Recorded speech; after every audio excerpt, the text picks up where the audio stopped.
J.Y. Jesus first, all the second, and yourself lost. This is vision of life. Amen.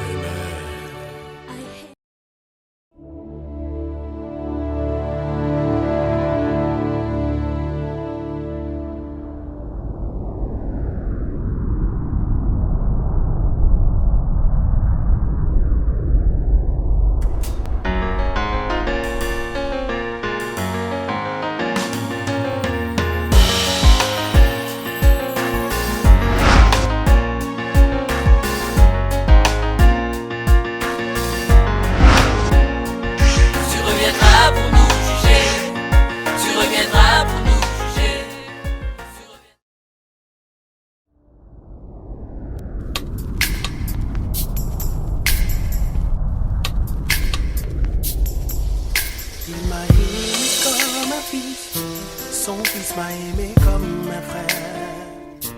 Moi je lui dois toute ma vie, puisqu'il m'a aimé. Frères et sœurs, bonjour à tous. Vous vous trouvez sur I Need Air. I Need Air, votre émission qui a pour but l'amour, l'intimité et le rafraîchissement. Voilà déjà un peu plus d'1 an que vous nous suivez maintenant. Merci pour votre fidélité. Soyez abondamment bénis. J'ai eu l'occasion de remarquer que non seulement les jeunes nous suivaient, les référents, mais également des parents. Peuple de Dieu, soyez bénis et merci pour votre fidélité. Aujourd'hui, nous allons aborder un thème essentiel, le prochain. Mais qui est-il ce prochain ? Je suis aujourd'hui accompagnée du frère Ézéchiel, le frère Ézéchiel Kabemba, qui nous vient de Paris. Nous allons l'accueillir ensemble. Frère Ézéchiel, bonjour. Bonjour. Comment ça va ? Très très bien par la grâce de Dieu. Parfait, gloire à Dieu. Alors, qui est le frère Ézéchiel ? Je tiens quand même à te présenter aux internautes, parce que c'est vrai que tu es une personnalité publique, mais certaines personnes peut-être ne te connaissent pas ou voudraient en savoir plus. Ce sera l'opportunité pour nous aujourd'hui d'en savoir un peu plus sur le frère Ézéchiel, mais également d'aborder ce sujet, à savoir le prochain. Qui est notre prochain ? Alors, le frère Ézéchiel, qui est en l'occurrence ici, mon prochain, est un chanteur adorateur, on peut le dire ainsi, c'est un artiste qui sert Dieu dans la louange, dans l'adoration, depuis l'âge de 7-8 ans. C'est bien ça ? Oui, c'est ça. Depuis l'âge de 7-8 ans, il sert Dieu, il parcourt le monde actuellement. Il a fait quelques voyages, notamment aux États-Unis, au Canada et plusieurs tournées aussi en Suisse. Alors, c'est un responsable du groupe de louange et il exerce surtout au niveau artistique dans l'église, l'Assemblée évangélique Nouvelle Alliance à Hénin, qui est située à Paris. Oui, exactement. À Paris, et le pasteur n'est autre que son papa, à savoir le pasteur Kabemba, que je salue d'ailleurs. On le salue ensemble. Je transmettrai. Que je salue parce que je sais que lors de ma consécration, c'était l'une des personnes qui m'a challengée. Il m'a lancé un défi et je tiens à lui dire que je réponds à ce défi actuellement par la grâce de Dieu. Donc vraiment mes salutations. Alors, frère Ézéchiel, qui est notre prochain ? C'est un peu la question que l'on se pose aujourd'hui. Exactement. Alors, oui, moi j'aimerais dire d'abord que, avant qu'on puisse vraiment parler de ce prochain, qui est le frère Ézéchiel ? Quel est son parcours ? Comment en es-tu arrivé à rencontrer Jésus, à donner ta vie à Jésus ? Comment ça s'est passé ? Ok. Alors, merci déjà pour cette grâce que Dieu nous fait d'être là aujourd'hui. Amen. Et merci à vous de m'accueillir aujourd'hui aussi.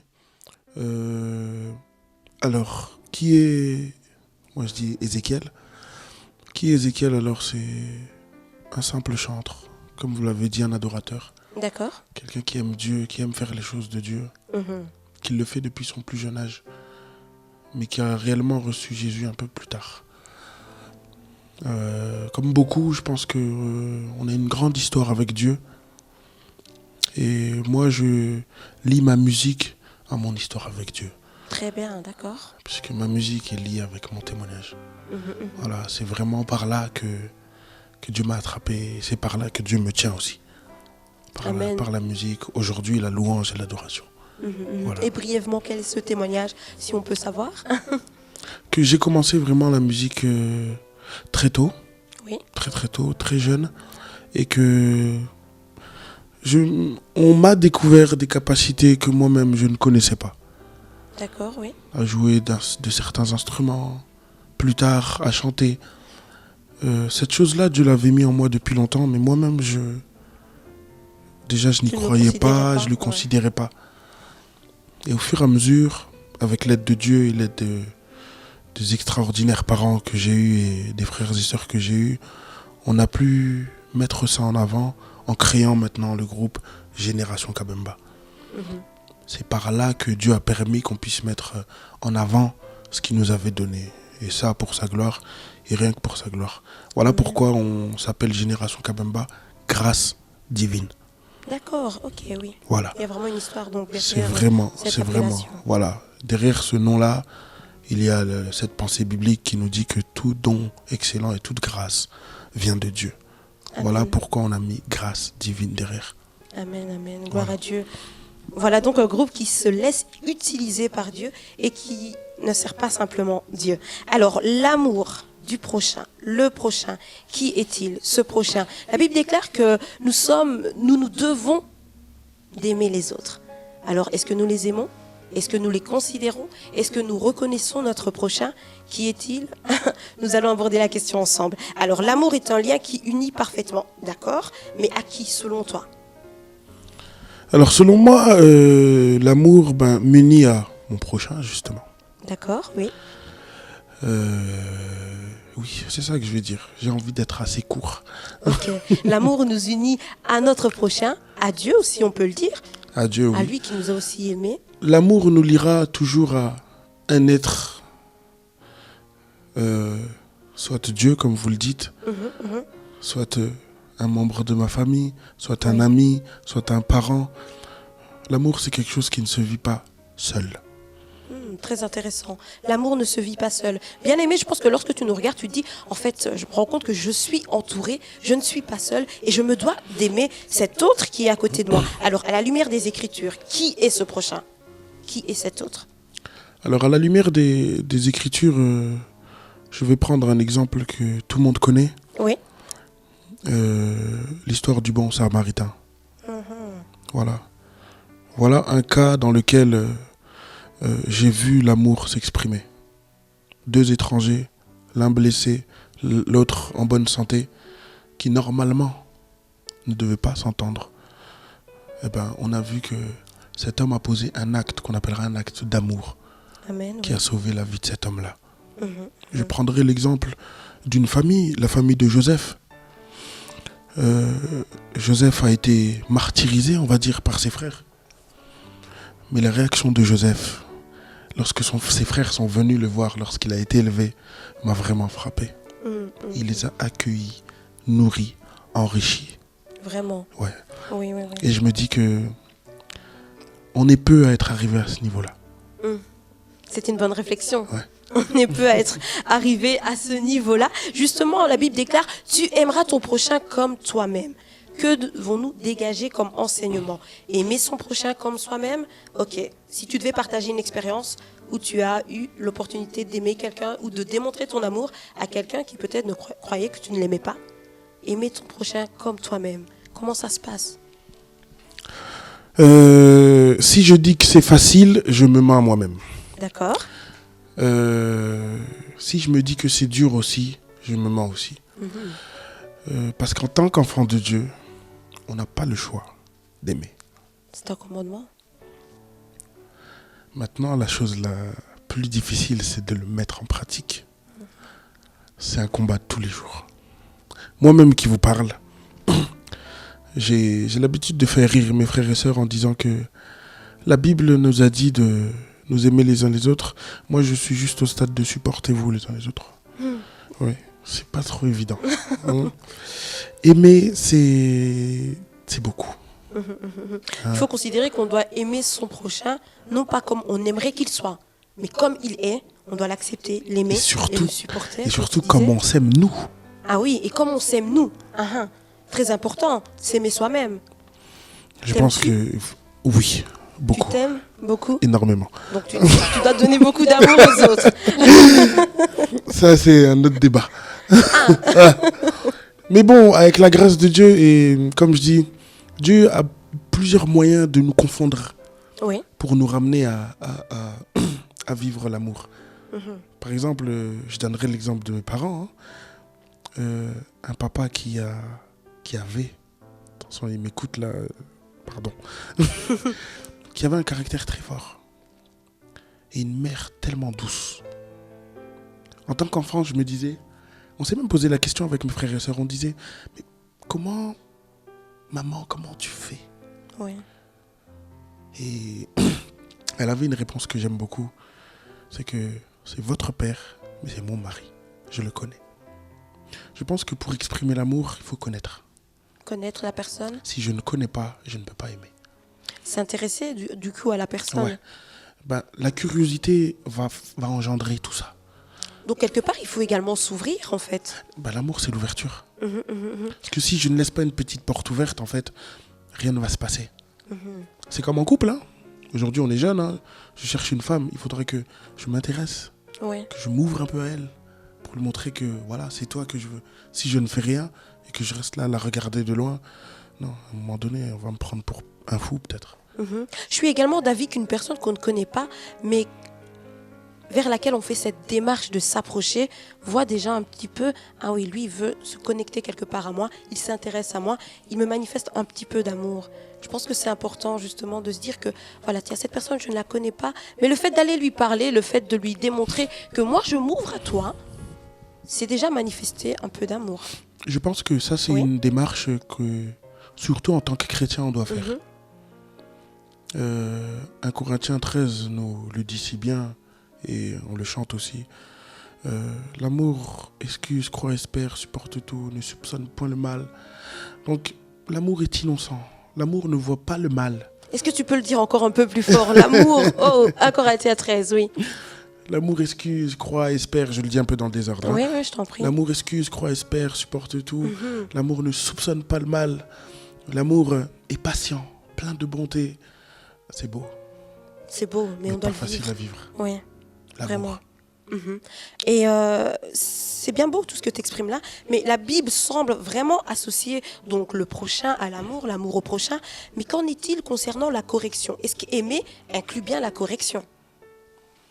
Parce que des fois, des personnes ont du mal à accepter la correction de la part d'un frère. C'est vu comme un manque d'amour.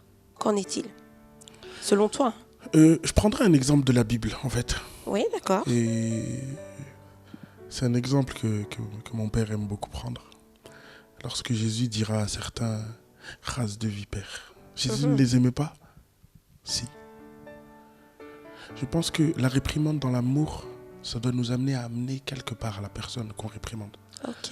Je ne peux pas te réprimander sans raison. Si je t'aime, ma réprimande doit t'amener quelque part. D'accord. Je te réprimande et je t'aide aussi à t'améliorer. Tu as quelque chose à me dire, viens me le dire avec amour et aide-moi aussi à m'améliorer. Ne me jette pas le pic et tu t'en vas. Je pense qu'on a l'exemple de Jésus. J'aimais bien lorsque je médite un peu la parole de Dieu. Oui. Jésus avait tendance à dire, une fois qu'il avait fini de parler, je vous ai dit ceci afin de. Ah oui. Il y avait toujours l'explication derrière. Si. Très important. Toujours. Et je pense que l'amour, c'est ça. Blesse-moi, mais soigne-moi aussi. Amen. Voilà. Blesse-moi, mais soigne-moi aussi. C'est sur ces mots que nous allons justement passer à la question suivante. Toi, t'est-il déjà arrivé tout de même de te méprendre? Il faut savoir qu'on est transparent avec nos internautes. T'est-il déjà arrivé de te méprendre sur les intentions d'une personne à ton égard? Plusieurs fois. Et alors, comment ça s'est passé? Et on a toujours ce sentiment de mise à nu quand on s'est trompé sur les intentions de quelqu'un. Je prendrai des exemples simples de la famille. Hein. On a des mille et des d'histoires. Et je pense que beaucoup se retrouveront dans ce que je vais dire. Tu rentres à la maison le soir. Ton papa t'appelle. Tu commences à culpabiliser. Qu'est-ce que j'ai fait? Mais pourquoi il m'appelle? J'ai fait quoi encore? Parce qu'au fond de toi, quand même, tu sais que t'es pas clean. Tu ne mérites même pas que ton papa t'appelle. Parce que tu ne te considères pas digne. Mais il t'appelle. Ézéchiel, viens.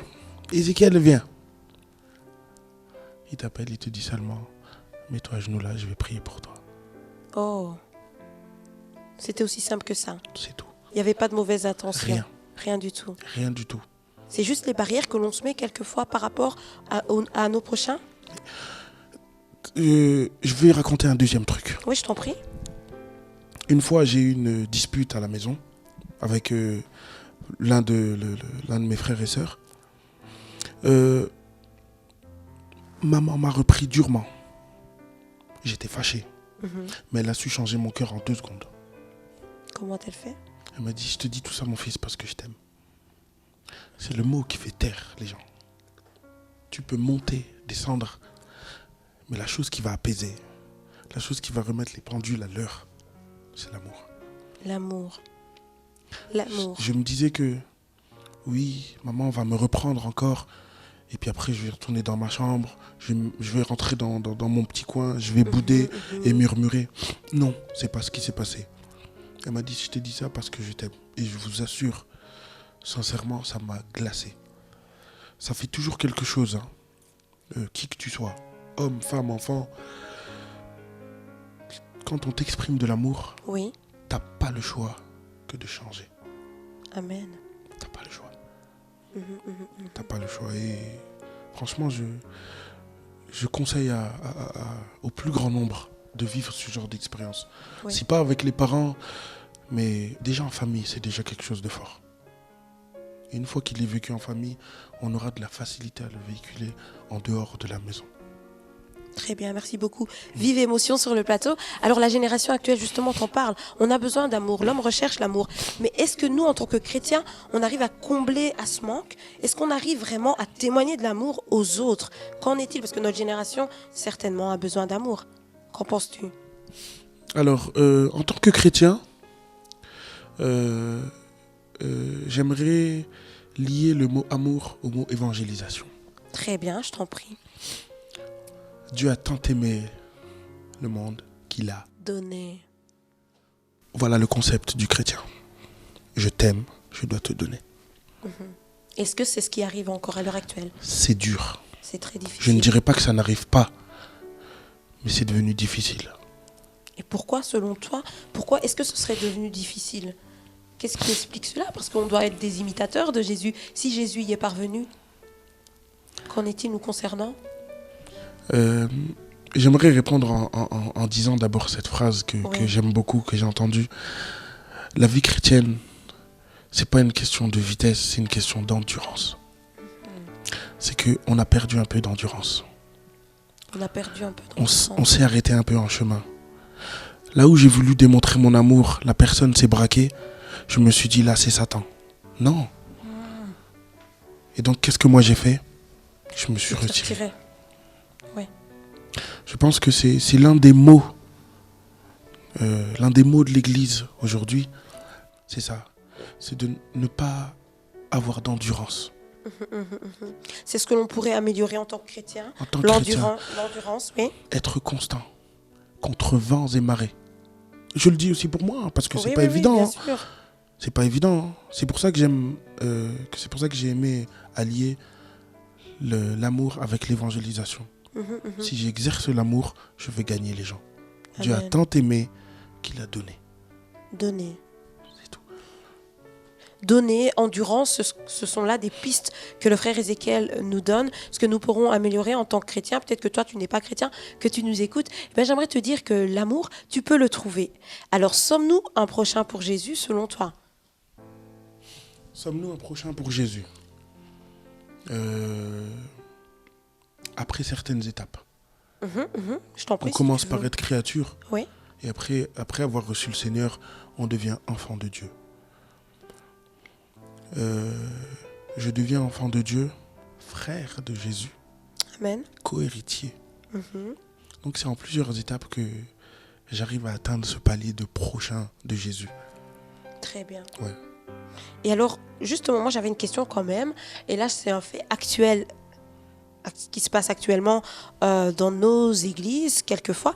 Que penses-tu, toi, du communautarisme? Que penses-tu de ce fait de rester? La cloison qu'il peut avoir entre certaines assemblées, d'autres. Pourquoi cette peur peut-être de l'étranger? On parlait tout à l'heure du bon samaritain, un étranger qui a manifesté de l'amour envers celui qui était blessé. Que penses-tu, toi, du communautarisme? Est-ce que Dieu est là? C'est la question que je me pose un peu. Alors, le communautarisme, il a plusieurs aspects. Quand tu me dis communautarisme, c'est plutôt culturel ou c'est plutôt par mouvement évangélique? Parce qu'aujourd'hui, on a plusieurs mouvements. Tout à fait. Est-ce que... Voilà, il y a plusieurs aspects de Moi, en tout cas, pour ma part, je pensais plus du point de vue culturel. Culturel, d'accord. Voilà, parce que je parlais vraiment... L'autre est étranger pour nous. Voilà, un peu comme les Samaritains, les Juifs. Explique-nous un peu ça. Bon, le communautarisme... Est-ce que, selon toi d'abord, est-ce que c'est justifié que l'étranger nous fasse peur? Est-ce que c'est une forme de peur que de ne pas vouloir côtoyer les autres? En fait, je répondrai déjà par une question. Dis-moi. Qui est l'étranger en vrai? Merci. Est-ce que l'étranger est ce prochain? Des fois, c'est nous-mêmes l'étranger. Ah. Des fois, c'est nous-mêmes. Ça peut ne pas être la personne l'étrangère. Des fois, c'est nous l'étranger. C'est une question que l'on devrait se poser plus souvent. Sommes-nous l'étranger pour l'autre? L'autre est-il vraiment étranger pour nous? Mais alors, qui considérer est-il notre prochain? Et l'ennemi, dois-je l'aimer? L'amour est lié au prochain. Le prochain est lié à l'amour. Mais alors, l'ennemi, dois-je l'aimer? Que dit Dieu, que dit Jésus à ce propos? Parce que certaines personnes pensent que Jésus va un peu trop loin, tire un peu le bouchon trop loin lorsqu'il dit « aimez vos ennemis ». Toi, qu'en penses-tu? Est-ce que tu aimes tes ennemis? Est-ce que tu en as? Bon. Oui, j'ai des ennemis. Est-ce que je les aime? Bon. Je les supporte. Je supporte. L'amour supporte. J'essaie de les supporter. C'est pas évident. Oui, j'essaie. D'accord. C'est vraiment un essai. J'ai l'impression que tu te retiens, Il faut. Ok. Non, j'essaie de supporter mes ennemis. Mais je sais que au plus profond de moi, j'ai ce commandement. J'ai pas le choix. Oui. Je dois aimer mes ennemis. Et c'est pas évident tous les jours. Mais oui, je comprends bien. En tant qu'être humain, c'est pas évident. En tant qu'enfant de Dieu, la Bible dit que tout est possible à celui qui croit. Amen. Donc j'aimerais que Dieu m'augmente sincèrement ce degré de spiritualité, degré de foi, ce degré d'amour, ce degré de supporter l'insupportable. Oui. Parce que si lui l'a fait, en tant qu'être humain, on est capable de le faire. Et Jésus a vécu des choses en tant qu'être humain pire que nous. C'est vrai. Je ne pense pas qu'aujourd'hui, je serais capable de donner mon dos pour qu'on me flagelle de je ne sais combien de coups de fouet. Tout ça parce que c'est ma mission. Ce serait difficile. Très bien. Mais si je suis réellement un enfant de Dieu, je dois accepter ce chemin-là. Quels sont tes réflexes premiers, toi, quand tu vas... Je sais que tu voyages beaucoup, d'accord? Quels sont tes réflexes premiers quand tu rencontres les autres, les étrangers? Dans les pays où tu vas, comment ça se passe? Comment arrives-tu, toi, à manifester l'amour? Et quels sont tes réflexes quand tu vois l'autre venir vers toi? Ça se passe comment, concrètement? Vraiment de manière pratique. D'accord. De base, je suis quelqu'un de très ouvert, de très sociable. Je parle avec les gens. Je n'ai pas cette crainte de parler avec les gens. Maintenant, quand on est en terrain étranger, c'est d'abord, comme tout être humain, l'observation. Tu arrives sur un terrain qui n'est pas le tien, tu observes, tu prends tes marques. C'est que là, je peux aller, là, je ne peux pas aller, ça, je peux faire, ça, je ne peux pas faire. Qu'est-ce qui te permet de prendre tes marques? C'est un sourire, un bonjour, quelque chose, une parole que l'on t'adresse? La manière dont tu es accueilli. Ok. C'est important. Je pense que Jésus l'a dit à ses disciples, que là où vous allez aller, si on vous bénit, laissez la bénédiction reposer là-bas. Mais si l'accueil n'est pas comme il se doit, alors là, c'est une autre procédure. Je pense qu'en tant qu'enfant de Dieu, en tant que serviteur de Dieu, l'endroit où tu vas, surtout pour servir Dieu, les conditions doivent y être aussi pour que tu serves Dieu tranquillement. Et surtout l'accueil. C'est pas d'abord une question d'argent ou d'hôtel, c'est un accueil. Accueillir l'autre. C'est ça. Accueillir son prochain. La manière d'accueillir. On a beaucoup d'exemples dans la Bible. J'aime cette histoire-là de Zachée, à qui Jésus a dit « Descends de ton arbre, ce soir, je viens manger chez toi. » Et lorsqu'on lit cette histoire-là, Jésus, ils ont fait presque un festin chez Zachée. Oui, tout à fait. Zachée a su les recevoir. Dieu aime ça. L'accueil. L'accueil. La Bible dit, il siège au milieu des louanges de son peuple. Là où on lui dit des belles choses, Oui. là où on lui dit des choses qu'il aime, c'est là où il siège. Bien-aimés, je pense que nous sommes en train de recevoir quelque chose quand même d'essentiel. Je pense que quelqu'un comprend, j'espère du moins que vous comprenez. Je pense que quelqu'un se remet également en question. Est-ce que j'arrive à accueillir les autres? Est-ce que j'arrive à aimer les autres? Et qu'en est-il? Est-ce que moi je les supporte? Ceux que moi je n'aime pas, en réalité Dieu les aime. Alors, à mon tour de les aimer également en retour et en toute transparence, je le dirais en ces termes, c'est un riche partage. C'est un très riche partage. Alors, toi, qu'aimerais-tu exprimer peut-être aujourd'hui à une personne que tu as peut-être froissée, une personne avec qui tu ne t'entends pas, une personne peut-être que tu as niée? Parce que je pense aussi le fait de ne pas reconnaître les autres, tel qu'ils... Je sais que tu es une personnalité publique, là je parle plus dans le cadre artistique peut-être, de ne pas reconnaître les autres, de ne pas reconnaître l'appel que l'autre a peut-être. Toutes ces choses-là, peut-être quelqu'un est froissé, peut-être que tu aimerais exprimer quelque chose à un internaute aujourd'hui. Quel message lui passerais-tu? Merci pour cette belle question. Et essentielle. Personnellement, si je devais m'adresser à ceux qui nous regardent aujourd'hui, la première chose que je dirais, c'est que si Dieu aime tout le monde, je me dois d'aimer tout le monde. Amen.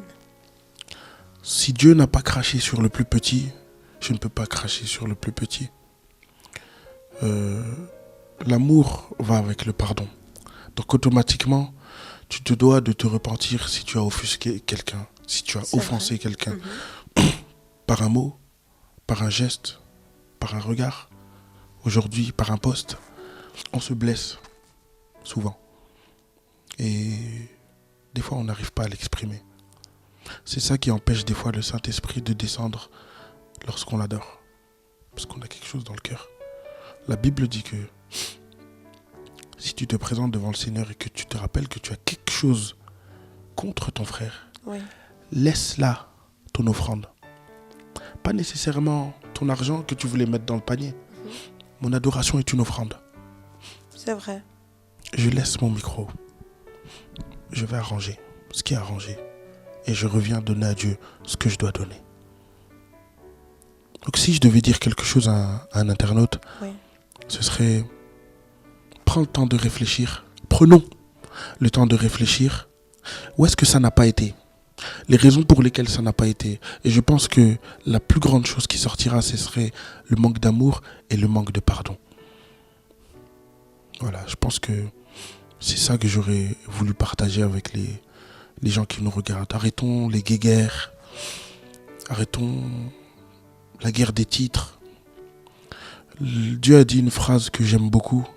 Jésus a dit, la moisson est grande. Mais il y a peu d'ouvriers. D'accord. Ça veut dire que je suis ouvrier.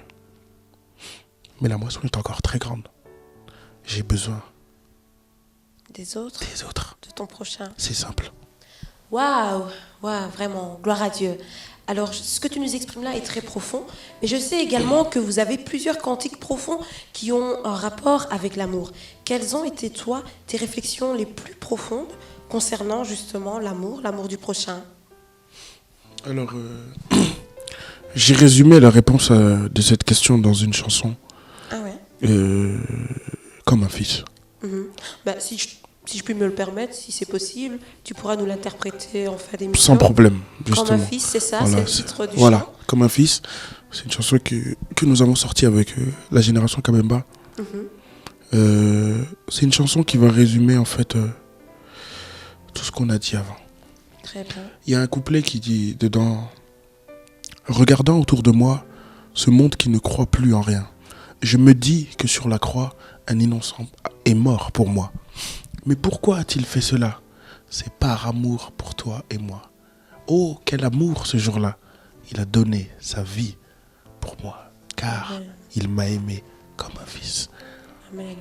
C'est l'un des couplets de cette chanson qui me touche jusqu'à aujourd'hui. Une chanson qui aura peut-être 10 ans ou 11 ans, que j'ai écrite sur le banc de l'école, je me rappelle. Et Dieu a fait grâce que cette chanson elle puisse impacter et toucher beaucoup de personnes. Ouais, dont moi le premier, hein. Même quand je l'écoute moi-même, je suis encore touché par les paroles de cette chanson.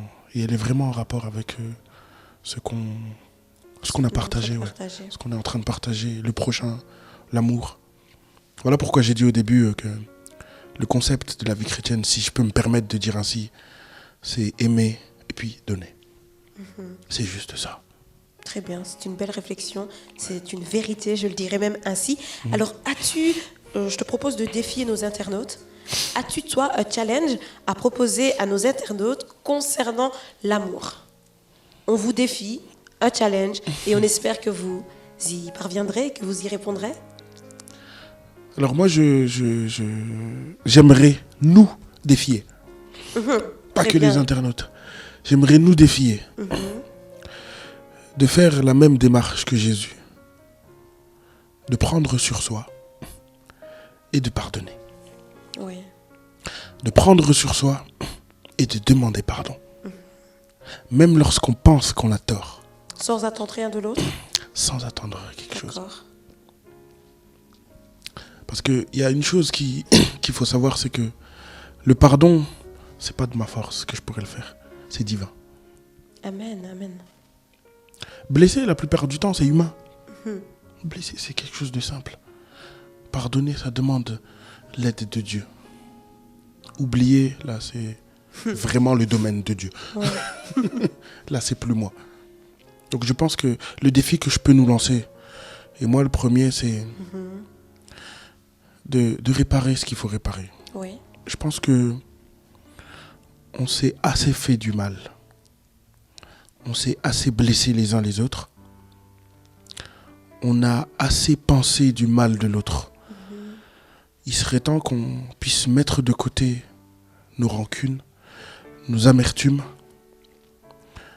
et qu'on puisse réellement essayer, puisque c'est quelque chose de difficile, qu'on puisse réellement essayer de marcher ensemble et de voir ce que ça donne. On a dit que c'est un défi. Oui, c'est un défi. Allez, on va se challenger. Oui. Que tous ceux qui nous écoutent aujourd'hui, dont moi, essayent d'aller non pas vers une foule, mais une personne. Parce que si chacun va vers une personne, tout le monde ira vers tout le monde. C'est ça. Va vers une personne et demande-lui simplement pardon. Pardon. Juste pardon. Le pardon, la Bible nous dit que c'est une puissance qui libère. Je pense que si on s'engage tous à faire ça, excusez-moi, si on s'engage tous à faire ça, je pense que ce sera le début de quelque chose. En France, en Belgique, Allemagne, Suisse, États-Unis, Canada, partout dans le monde. Tu vas voir juste une personne et tu lui demandes pardon. Je pense que ce sera le début de quelque chose de fort et je nous garantis que Dieu sera dedans. Amen. Je nous le garantis. J'en suis sûr et certain. Peut-être qu'il y en a qu'il faut qu'ils se réconcilient avec un parent, un proche, un frère, une sœur, un ami, un collègue. N'importe qui. Choisis une personne. Et sache que ton destin, mon destin, peut changer lorsque quelqu'un s'approche de moi ou de toi pour te dire juste pardonne-moi pour le mal que je t'ai fait. Parce que je t'aime. Parce que je t'aime. Oui. Alors là, on aura une mer de larmes. C'est on clair. aura de l'eau pour des années.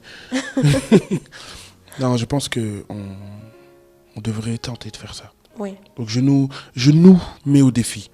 Très bien. Et je me mets dedans aussi. Je m'engage à le faire. Et je donnerai le témoignage. Très bien. J'enverrai un message à I Need Air. Je vous enverrai le message comme quoi j'ai fait cela et ça s'est passé comme ça. Waouh, gloire à Dieu. Je m'engage à le faire et la charité bien ordonnée commence par soi-même. Donc je m'engage à le faire. Très bien, je pense que le défi nous est lancé à tous. Il faut que je réfléchisse bien parce que ma liste est longue. commence un par un. Hein. Je commence par une personne. Voilà, hein. personne. Je commencerai. J'ai déjà le nom de la personne en tête, donc j'arrive. Voilà, le défi nous est lancé. Vous aussi, chers bien-aimés, n'hésitez pas à répondre à ce défi. N'hésitez pas également à envoyer vos témoignages, envoyer vos réflexions sur tout ce qui a été dit aujourd'hui. N'hésitez pas, l'adresse est en train de défiler. Et alors, je vous dis à très bientôt sur I Need Air, en quête d'amour, d'intimité, de rafraîchissement. Ce talk show éducatif veut simplement vous partager Jésus. Jésus, celui qui nous a aimés plus que quiconque, si je puis le dire ainsi. Et ce qu'il a fait est très important, c'est qu'il s'est donné et il ne s'est pas arrêté là. Il a dit, soyez mes imitateurs, aimons et donnons. Je pense que c'est sur ces mots que l'on peut prendre congé de nos internautes. Très bien. Juste une dernière chose, frère Ézéchiel, vos actualités, l'actualité du groupe Génération Kabemba, avant qu'on puisse vous écouter chanter ce chant. Alors, l'actualité est simple. Hein. Nous sommes en préparation de la méga célébration pour fêter nos 10 ans. Nous sommes en préparation d'un nouvel opus. D'accord. Nous avons d'autres titres de la Génération Kabemba qui sont disponibles sur Internet. J'en profite quand même pour saluer toute la troupe GK. Hein. Nous les saluons également. Ils sont beaucoup et j'aurai pas le temps de citer tous leurs noms, mais vous savez que voilà, on est là. Comme on a l'habitude de dire Bendele, qui veut dire tout simplement drapeau. Et que c'est un plaisir de travailler avec toute cette équipe-là. Donc je leur envoie toutes mes salutations, de bonnes vibes. Et voilà, pour ceux qui ne connaissent pas, voilà, c'est le groupe Génération Kabemba Grâce Divine, nouvellement appelé GKGDN Family, puisque Dieu a permis que le groupe s'agrandisse. Ok. Ouais. Et donc voilà, nous avons un premier opus, Merci, qui est sur le marché. Nous avons le deuxième, un single, justement, qui s'appelle Comme un fils. Nous avons un titre que nous avons sorti décembre de l'année passée, 100% Jésus. Et un nouveau titre aussi, Ma déclaration d'amour, qui est sorti aussi début de cette année. Donc il y a de quoi écouter. Sinon il y a YouTube, Facebook, où vous pouvez suivre l'actualité aussi du groupe. Et donc voilà. Donc c'est sur ces mots-là que... Très bien, c'est parfait, frères et sœurs. Soyez bénis et restez branchés. Nous allons écouter ce chant magnifique qui a pour titre Comme un fils. Que Dieu vous bénisse et à très bientôt.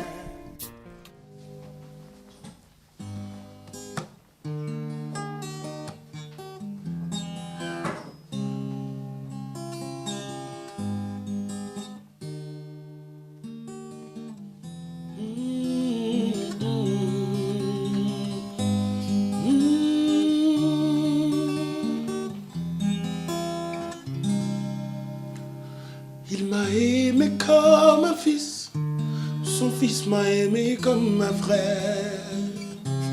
Moi je lui dois toute ma vie, puisqu'il m'a aimé comme je suis.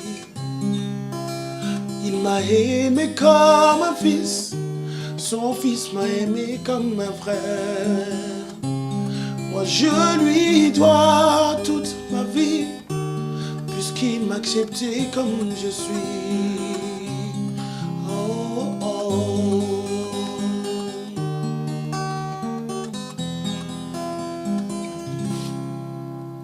Regardant autour de moi, ce monde qui ne croit plus à rien, moi je me dis que sur la croix, un innocent est mort pour moi. Mais pourquoi a-t-il fait cela? C'est par amour pour toi et moi. Oh, quel amour ce jour-là! Il a donné sa vie pour moi, car il m'a aimé comme un fils, son fils m'a aimé comme un frère. Moi je lui dois toute ma vie, puisqu'il m'a aimé comme je suis. Oh, il m'a aimé comme un fils, son fils m'a aimé comme un frère. Moi je lui dois toute ma vie, puisqu'il m'a accepté comme je suis. Ne remets pas à demain ce que tu peux faire aujourd'hui. Fais le bon choix pour ta vie, le bonheur à l'infini.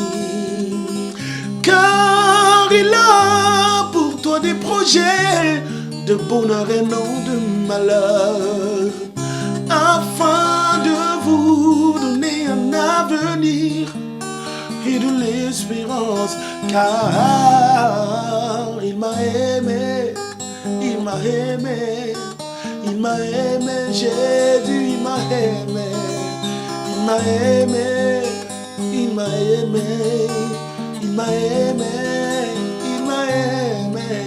Oh, à ses côtés, je me sens si protégé, si aimé que je me sens comme un fils. Quand ça ne va pas, il est toujours là. Me regarder, me dire, prends courage, je t'aime fils. Du lever du soleil à son coucher, son regard plein d'amour est sur ma vie. À ses côtés, je me sens si aimé, si protégé que je me sens comme un fils.